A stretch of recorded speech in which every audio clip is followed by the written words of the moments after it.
Hello, songbirds. Nice to see you. My name is Paige Byrne, and I am the illustrator of Songbirds, written by Shelton H. Shelton. And today's inspiration is the Kirtland's Warbler. And I chose this because the Kirtland's Warbler, it's an endangered species, and it's a very sweet little bird that likes to hang around in the palm trees or the pine trees, and not too high, actually the low pine trees. And it just reminded me of just this person that in the book here that is this little boy that's just playing on the floor, just peaceful and all alone, and doing things that are so meaningful to him. And they might seem like no one's noticing, but we are, and we are noticing the greatness and the kindness, just like in the Kirtland's bird, the awareness that the Kirtland bird eats insect and berries and just keeps that cycle of life going. Well, in observing the Kirkland bird, we notice that the circular head, and the oval body are muchly covered in gray and black and then yellow, and then it kind of creates this lovely pattern that goes along the wing and then onto the tail.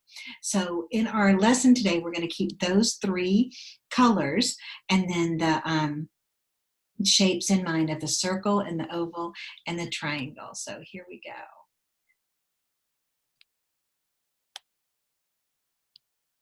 And I just want to get my camera to where it matches up with my hand a little bit and mirrors that. Okay, so right about towards the top corner of your paper, go ahead and put in that ovally shape, and I'll darken this in a minute, or sorry, the circular shape, and then add your oval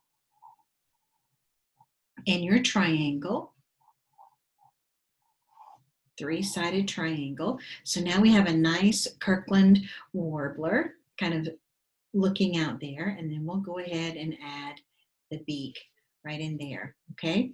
And I noticed, and sometimes it's helpful to draw upside down, but I noticed there was like tiered feathers, the first, the middle, and then the second, and then our last tier of feathers that goes into the tail.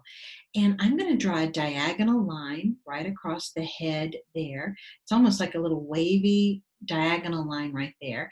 And that divides the color of the yellow that we saw in his face and then the yellow from the tummy there. So now I'm going to outline it and connect those. Bring those in. Our tail feathers can just kind of do little scallop lines like that, and then come on around up to the head and connect and bring that beak out nice and strong. Okay, and I'm going to show you the colors that I'm going to use today. I'm going to go from light to dark. So I do have the yellow with the lightest, the gray, and then the black. So the yellow, just layer in on the bottom. Oops, layer it in like that. I got a little on the tail, but that's okay. And a technique I'd like to show you for the gray part is if you lay your pencil down like this, cruise along, skip, cruise along, skip, cruise along, skip, and you can kind of get a nice thick feathery feel. Just leave a little bit of white space in between. And just repeat that nice long thick stroke. We'll do some of those in the tail.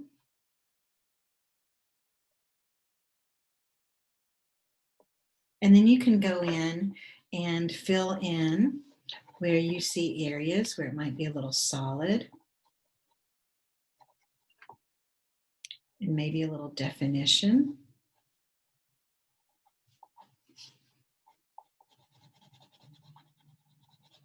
I'm using my black colored pencil now. make that black beak nice and strong. I'm really pressing down hard so it doesn't have that kind of soft look that the feathers does. And then I'm just, feathers do. There we go. Just overlap, going from light to dark. Can always refine and make your drawing clean up a little better. There we go.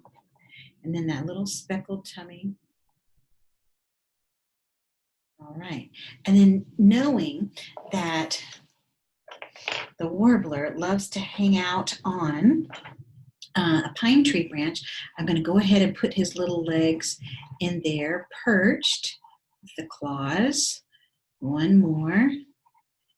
Perched with the claws on a little pine tree branch. So I'll draw that. I'll double it and I'll draw it kind of parallel with his body.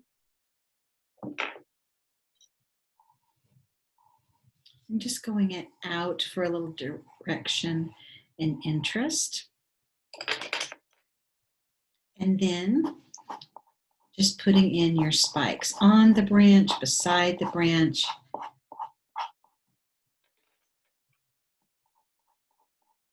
Put a little black in there just for some definition. You can color that in.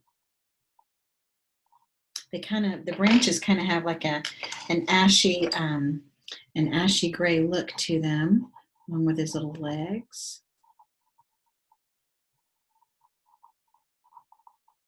I'll make a little extra twig, so that makes a little bit more sense. There we go, sliding that underneath. Okay, all right, and I think to finish, I'm just going to keep adding these little pine needles. And when I overlap them with red, that'll give it a nice value, like a shade. There, as they change with the sun. Okay, and then I will fill in the tail a little bit. All right, artists. So when you are feeling like your efforts are small and maybe no one is noticing, actually we do notice the value of you, and everyone has a part in God's plan. You fine feathered friend. I look forward to seeing your work. Toodles, toodles.